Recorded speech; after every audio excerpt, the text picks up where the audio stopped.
I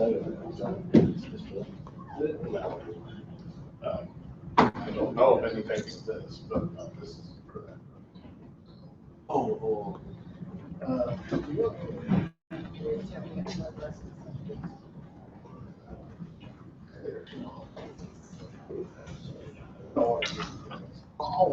I think that would be just. Hey, good.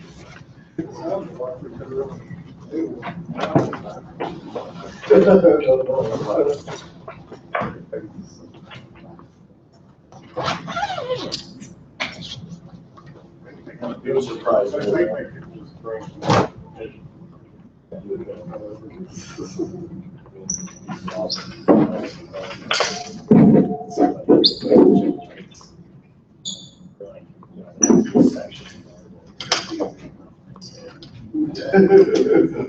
But somebody here could be going.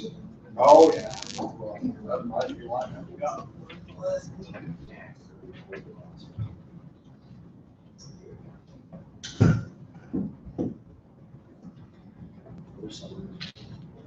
No, we don't like right now.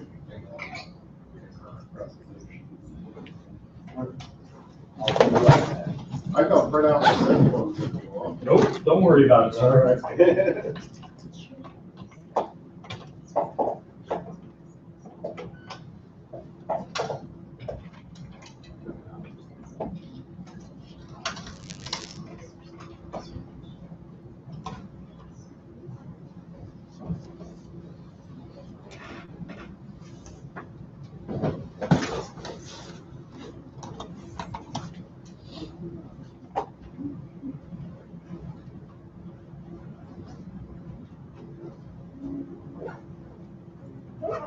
Good.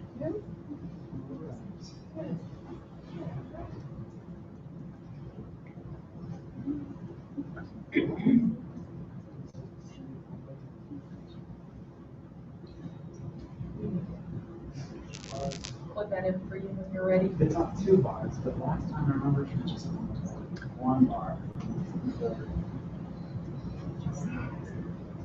Does it give you, does it indicate when it's done with? No, it doesn't. I'll be alright though. I'll just watch the. Okay. Or I'll get nervous. Run back.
So, yeah.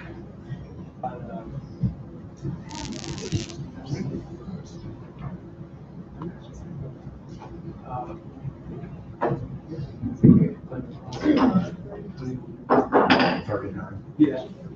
I looked at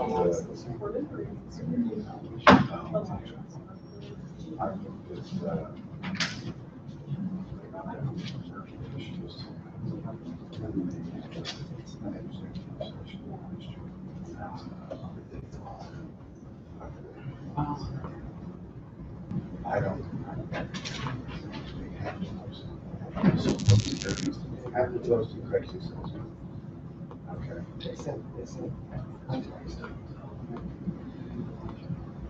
Last week.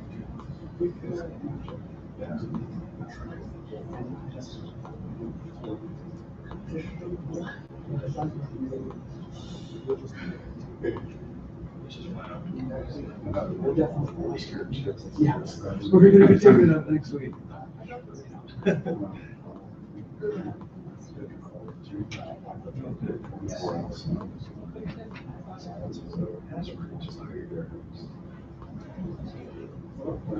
Discussing it. 2:30 a.m.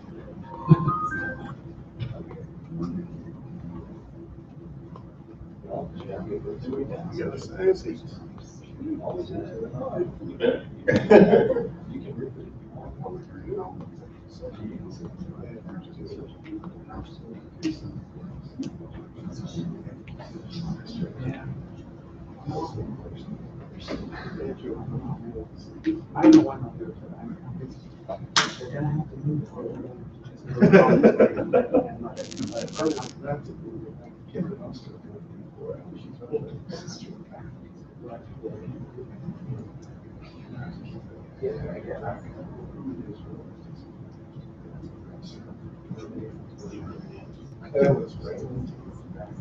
yeah, that's just rain until I hit it.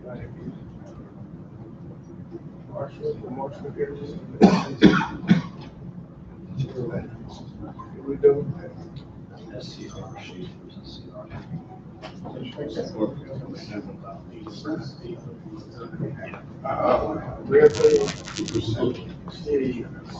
That's probably what we got.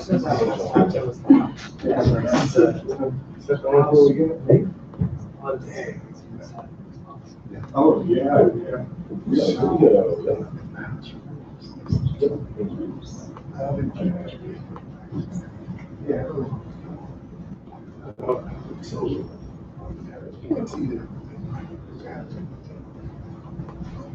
Hey, you can go wherever you want to go.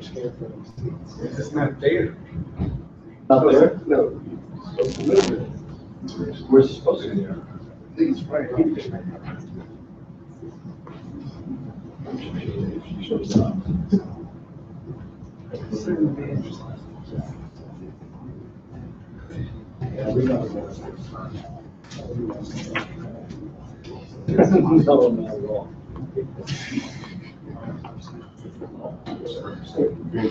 Yeah, what did they do about Hurst? Yeah, and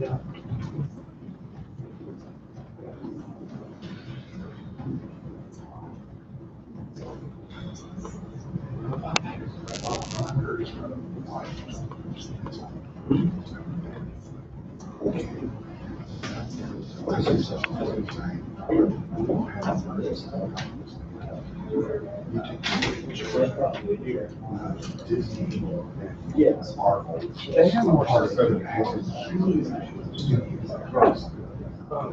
here's the check of the documentation.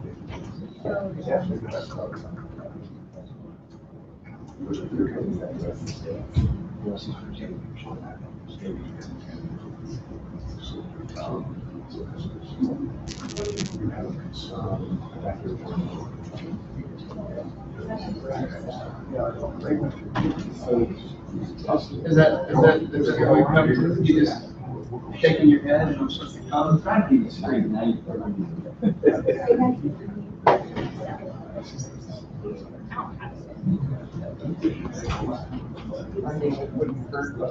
Chris was here. Well, have them bring it up. Right.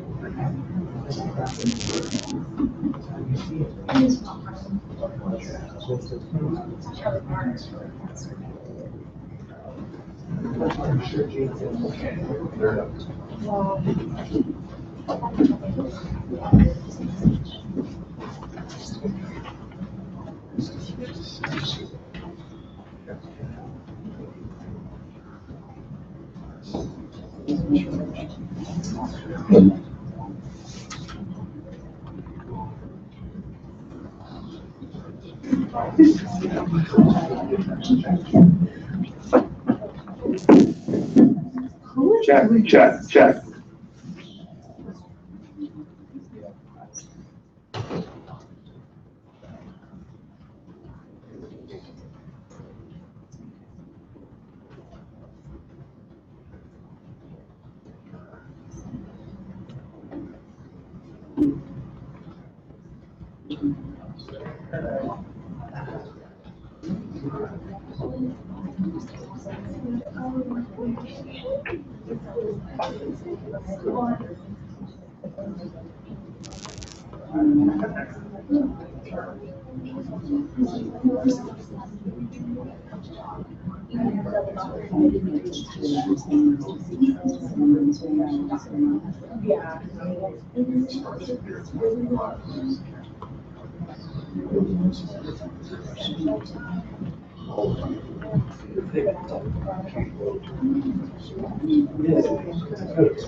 He's just getting the constitution, but he's spent my computer.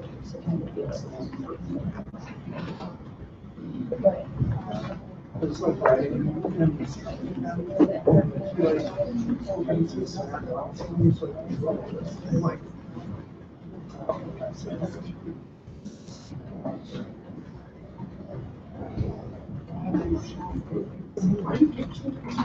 He's like,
I've commandeered this entire road just for myself. how long this will take? Oh no. Maybe an hour. Hey, how are you doing? Very good. My deadline is 6, so I'm not that worried. Yeah.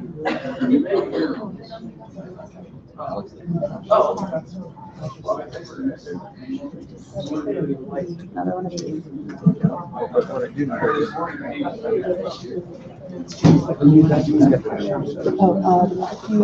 You need to use now that I have an extension. You can- was that? I have an extension for it as well. Oh, okay. You need it to share. Yeah, that's great. Oh, okay. Okay. Just trying to be a good friend in need. I appreciate it. Coming from the globe, new piece on business. Yeah. Yeah. I like this specific bit. Under said the business community concerns were overblown and hyperbole. It's just all a joke. Yeah. You guys.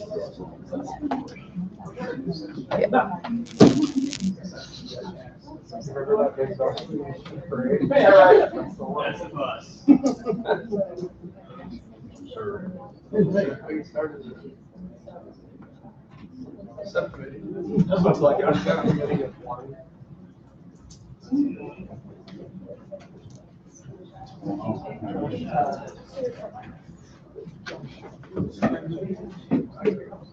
I really appreciate you. Yeah.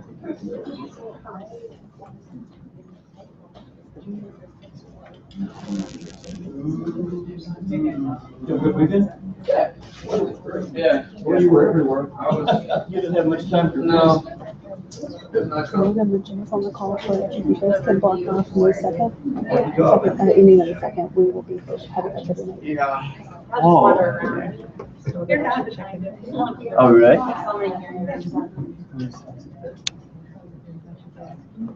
Oh, you sent me some stuff. Oh, okay. Yeah. You emailed? Yeah. Sorry, I'm tagging my ethics committee, ethics seminar. Oh, right. You're trying to be up. You know, I gotta do what I can. Yeah, Power sent you a note, and then I replied to the section at the end. Okay, here we go. Got it. Sorry, I hadn't even looked. Check your stuff out too. For all the comments. Of course, it doesn't sit with the Hasn't been on the radar for quite some time.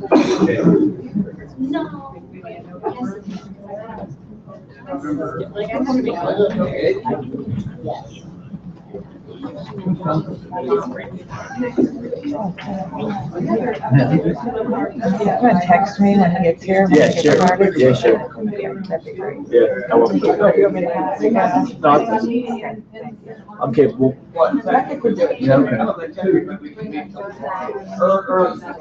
What do you say, Sheila? The night of the second? Yeah. May 2nd? Yeah. Monday, May 2nd. Is it, do you guys do it over here at Bangor? Yeah, we are. Oh, okay. I don't know. So that's all. Nice. Yeah, but it was like, there's nobody here. There's only. Yeah, but there's literally no community members in the room right now. But,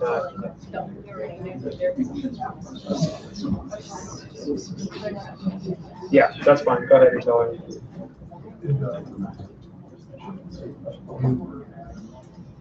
All right. Thanks. Adam did, a lot of stuff was happening on Friday that I really forgot about, and I was going up to Springs for an enterprise review. I was like, oh, Adam, I guess you know, we guys are writing about government finances and doing something on this. Did you guys, well, I saw, I had some stories, yeah, I didn't find out, great. Right. I was like. I don't know where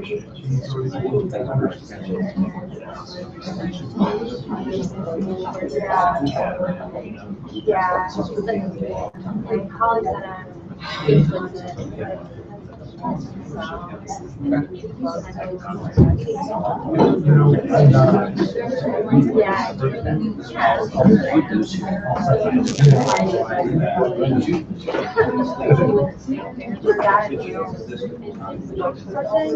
so that might well, how it might be that they're getting open for higher offices. That's what happened with that. The guy who's now working for Bruner. And like, I think now works with, they're now works with people. So we may try to do that.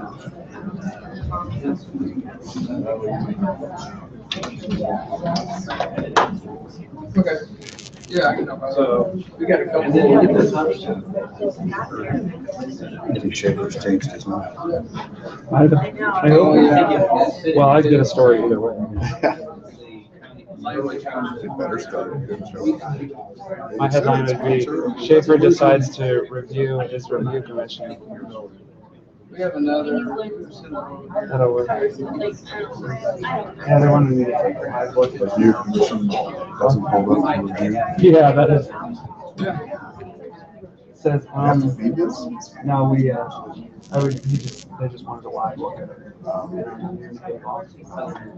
I would tell her. Chairs are coming through. It's going Now, down. people sitting in chairs. Yeah. Yeah, they. Yeah. I was just Like, like, look at people in chairs. no. Literally, there's none. I think I might move up. Yeah, I mean, I think once they start.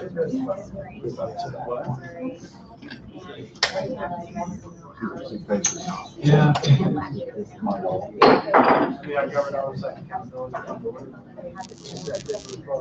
Represent Barnes, Hurst, Fitton, Cornejo. Curtis. Fitzpatrick. Barr. Hubbard. Messenger. Vescovo. Present. We have a subcommittee to start. Representative Rowley is your name. Yeah, that's right. SCR 66. The resolution with the number, almost the number of the devil. Floor is yours, Representative. Thank you for that riveting introduction. Thank you, Mr. Chairman, members of the committee, Representative Caleb Brown from Boone County and Randolph County.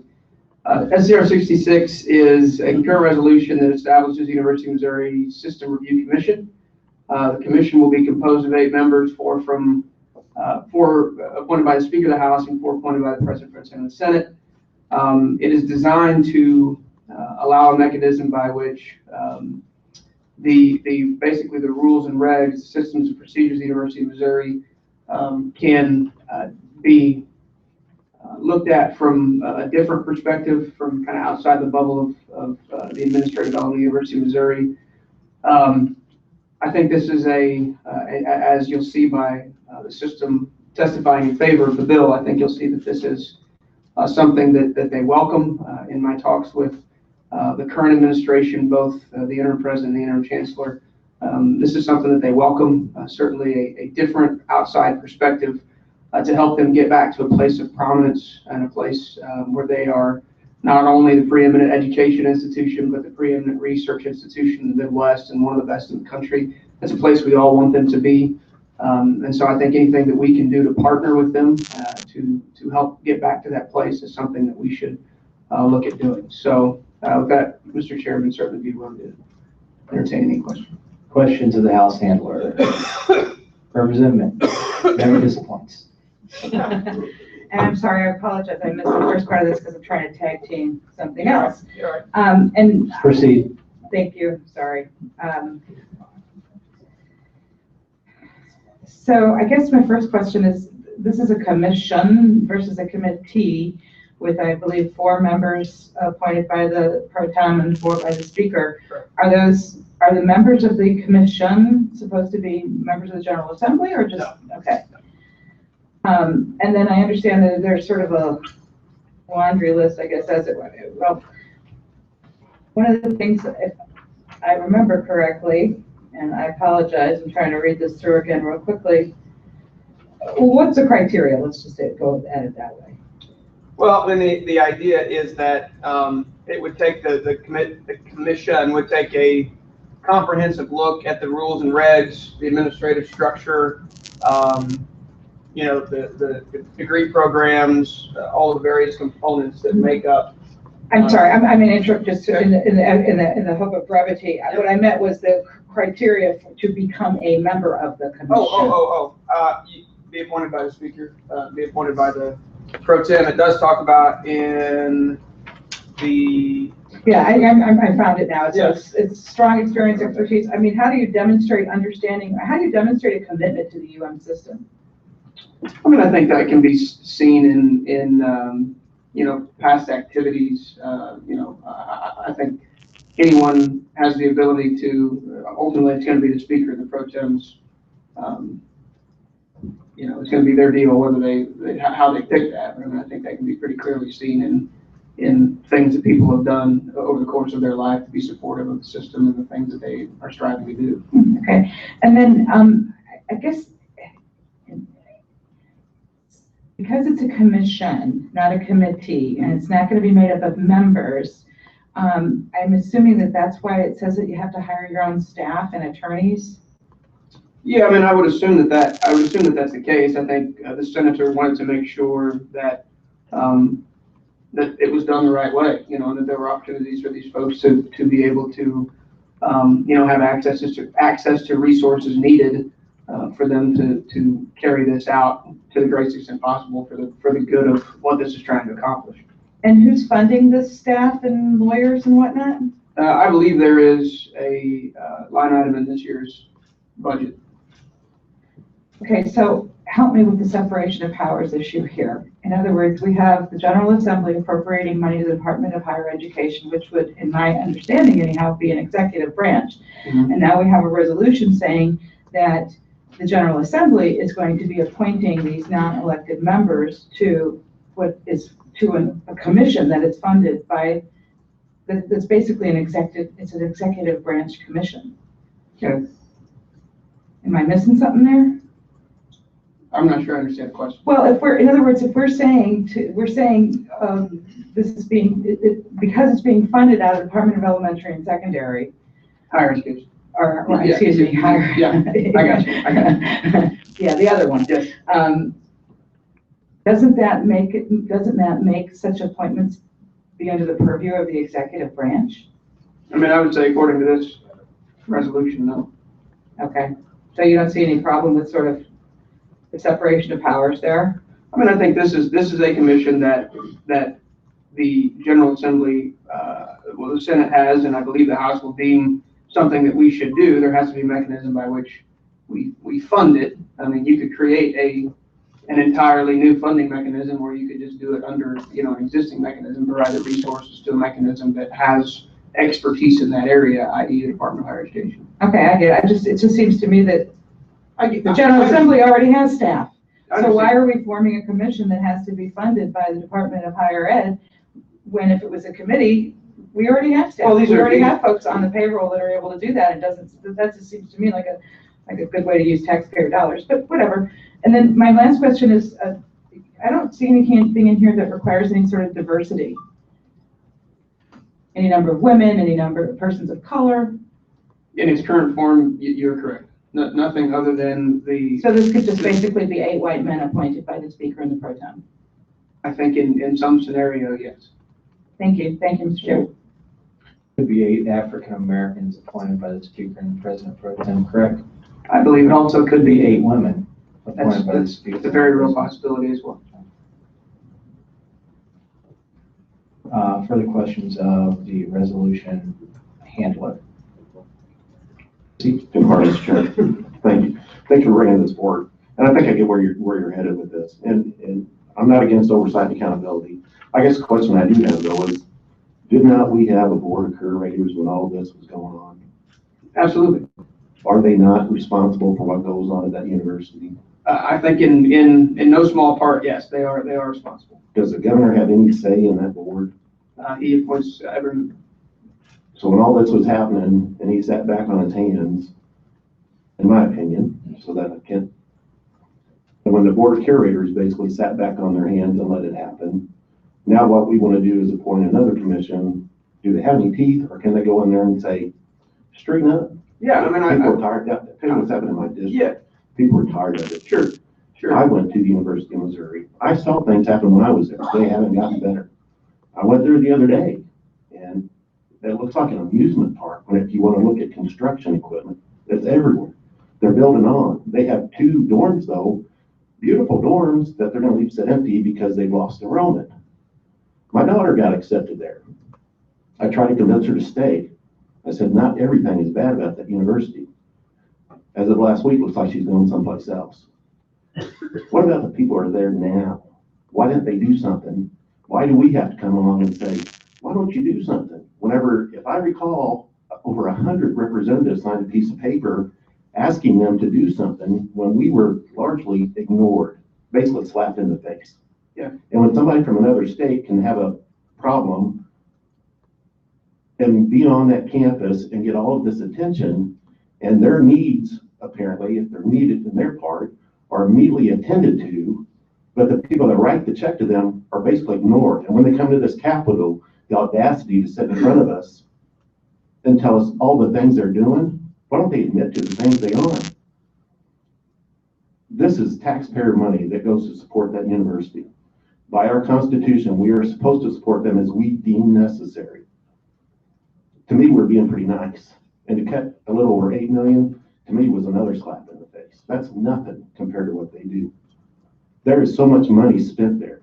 Somebody needs to hold them accountable. And I would love to have a commissioner or anybody basically hold them accountable. I plan on trying to do it myself, but it's amazing how they don't get me the information I need until I say, how about we go to the budget with this? And then all of a sudden, you're talking money, we'll listen. And so I guess I'm frustrated that the fact that what we have there now ignores us, or me at least. I'm not so sure a commission's going to do any good if it's among us or among people like me that are appointed to this board. And so I'm not against your idea. The fact that it costs them money to do it, I have a little qualms with. The fact that whether or not it does anything, I also have qualms with. Is it just going to be another committee that if something does happen, they say, well, you're the one who set up the committee to oversee it. So not only then do they not take the blame, they force it on us. And so I'll stop my rant, but there comes a point when you're getting close to $500 million of taxpayer money, and to basically say, we don't have to answer your questions, people are going to ask questions. They're asking them of me, and so I'm going to ask them of others. And so I agree with your concept, and I appreciate you bringing it forward.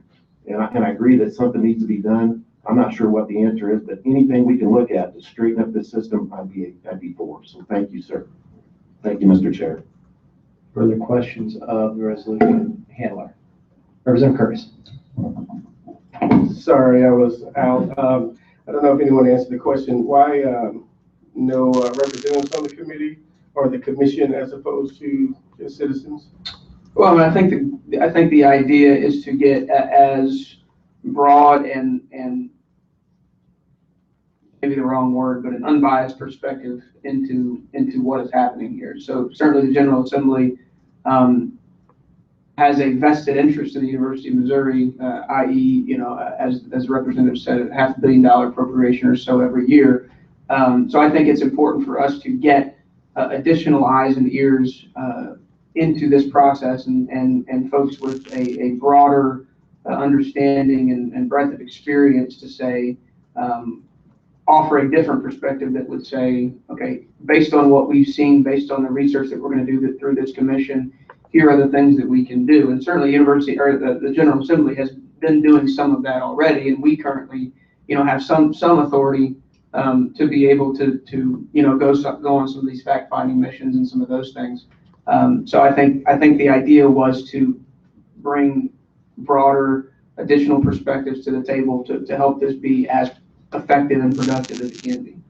Such as, what types of people are you looking for? My line of questioning centers around making sure that we have diverse perspectives. Sure. So, given the individuals that can select the people, it's possible that, someone from my community wouldn't necessarily make the cut. So what? Yeah, I mean, ultimately, this will be a decision that the speaker and the pro tem make, based on the experience and the perspective of the individuals who they are putting on this commission. So I'm sure there would be a lot of people of various backgrounds and from various pockets of the state who would want to be a part of this that won't be a part of this. I can probably pretty safely assume that that the speaker and the pro tem will try to make this committee as diverse as they possibly can. I think that speaks to the problem. It speaks to the part of the reason why we got where we were. And so to have as broad of a view and understanding and perspective looking at this as it relates to this commission, I think that's good for the process. So that would be my hope. But again, I'm not the speaker or the pro tem, so I won't be able to make any of those appointments.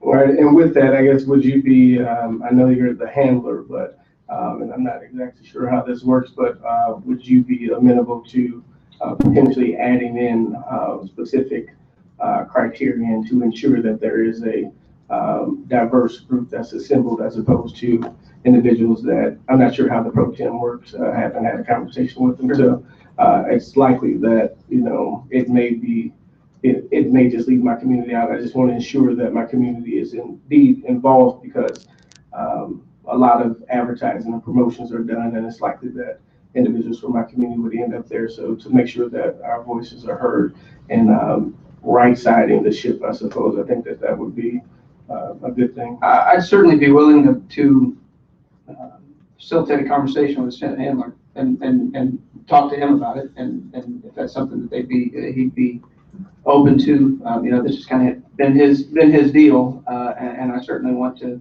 make sure that he's included in those conversations. Thank you, Mr. Chair.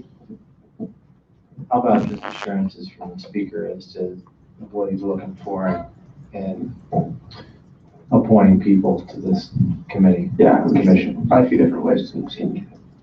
Further questions of the House handler? Seeing none, is there anyone here to testify in, can I get a show of hands of those intending to testify in support? Can I get a show of hands of those intending to testify in opposition? Can I get a show of hands of those intending to testify for informational purposes? Okay, 2 witnesses. First witness in support. Mr. Chairman, members of the committee, Marty Odding, registered lobbyist with the University of Missouri System. We would just like to be on record in support of the resolution. Thank you, Marty. Questions of the witness? Proceed. Thank you, Mr. Chair. Thank you. I guess my question would be kind of along the lines of earlier. What does the University of Missouri think they will get out of this? Well, I think we're always open to good ideas. I think the board is open to that. And so whether it's this commission or any other group that comes forward with recommendations or observations of what happened last year and how the university could handle it better, I think they're open to those suggestions. I think that's what they see this as a group that could bring ideas forward. I'll leave it at that. Thank you. Thank you. Thank you, Mr. Chair. Other questions of the witness? Representative Curtis. To inquire, please. Proceed. Thank you, Mr. Chair. I have some hesitancy with regard to this, and you know my issues and how I've been vocal on a number of things. Is there any, I guess, do you see this as potentially being, so we had the Ferguson Commission that bought a lot of time. And this is a commission, not like it, but similar in that we're going to study things. And if you see what happened with the commission, no one stepped up to carry the ball forward in terms of implementing the recommendations. And a prior report that was compiled, similar to the Ferguson Commission's report, over the course of 20 plus years, only one recommendation made it into law or policy. And that was roughly 2 years ago when we transferred control of the police to St. Louis City. So what is the likelihood that these recommendations that are compiled will actually be adhered to and implemented in a swift manner as opposed to not? Well, I think the board and the university is going to have an interest in what this group comes forward with. And I think the ideas that have merit and they think would be helpful to the university, given what we went through last year, I think they'll look at those very quickly. If there's ideas that come forward that for whatever reason they don't think are a good idea, I think they're going to want to explain why that is and have opportunities to do that. But until we know exactly what the recommendations are, it's hard to comment beyond that, Representative. So the reason why I asked that question is simply because that's the right answer. That's what I expected to hear. And I guess the follow-up question to that is, why would the university be willing to do that now when we've had incidents like this in the past and we didn't, even come up with our own, recommendations and such to put into place? It just, I don't have a guarantee that you're actually going to do it. It sounds right to say it today, but we may find ourselves in a situation again where we have to come back and say, hey, you said you're going to do it and you didn't do it because the political will wasn't there, or, the urgency wasn't there because we bought time and, a year later, no one's asking for those things to be implemented. Well, I think there's going to be plenty of interest in what this and some of the other groups bring forward in light of everything that's happened over the last year. And I think there's going to be a lot of attention paid to the response that comes out of the commission, as well as some of the other groups that you and I have talked about. The university has a number of issues on the table to resolve and work through as we move forward. And so I think all of those things are going to get a lot of attention in the coming months and year. Thank you, Mr. Chair. Further questions of the witness? Seeing none, thank you for your testimony here today. Further witnesses in support of SCR 66. Mr. Chairman, committee members, Tom Rackers representing Missouri Flagship Council and our 400 plus members, and we'd like to go on record in support of this legislation. I might add too that the board voted unanimously to support SCR 66 and that we are fully in support. Answer any questions. Questions of the witness? Seeing none, thank you for your testimony here today. Now, even though no one raised their hand, we have to ask officially, is there anyone here to testify in opposition to SCR 66? Seeing none, is there anyone here to testify for informational purposes on SCR 66? Seeing none, Representative, House Handler, Floor is yours. Thank you, Mr. Chair. The only thing, just kind of in response to some of the comments from Representative Hurst, which we've had good conversations with previously about this.